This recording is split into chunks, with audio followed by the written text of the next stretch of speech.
Ito mga kaibigan, paano putastasin ang tanso ng aircon, condenser.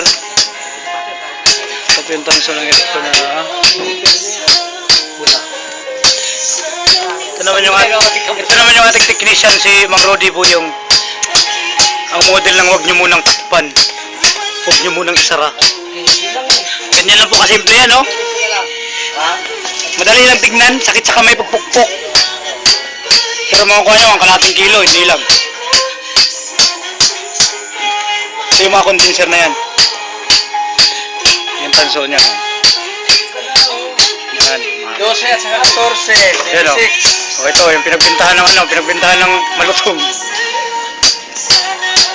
Natimbang mo na yung gulong? 12. Okay. 14 yung malutong. Sige. O, balik tayo sa tanso. Focus tayo sa tanso. Tanso ng condenser. Yan, bilis o. Tayo mo tayo. Ito nang pong isusunod nito yung compressor. Kagaya nung naunang post natin may tanso din sa loob. Pan motor. Binibiyak lang ito mga ito, nilalagari na si Tiling. May tanso din sa ilalim. Pero ito pinakamaduguan ng labanan dito Yan. Yan nakabilis Hindi yan inuugot, hindi yan nilalagari, pinapuklan ganyan yan. Yan. Seryoso yung ating mekaniko. 4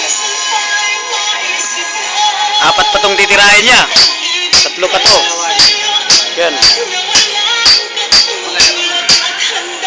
Single lang daw kung tawagin single.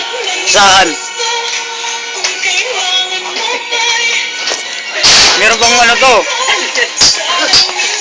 Picturean mo na lang yung kinakalat. Meron bang to? Yung mga pinagpuputulan ng dulo.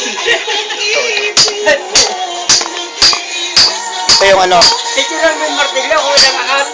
Ito yung nagputulan niya Malapit na talaga. Natanggal.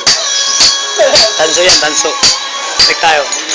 Ito yung mga nakapalibot dito.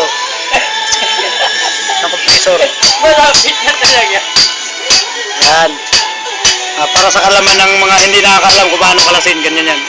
Matapos yan dito, hanggang dito yan, mauubos yan, tanggal na yan. Kaya tanso na yan. Okay? Okay, good day.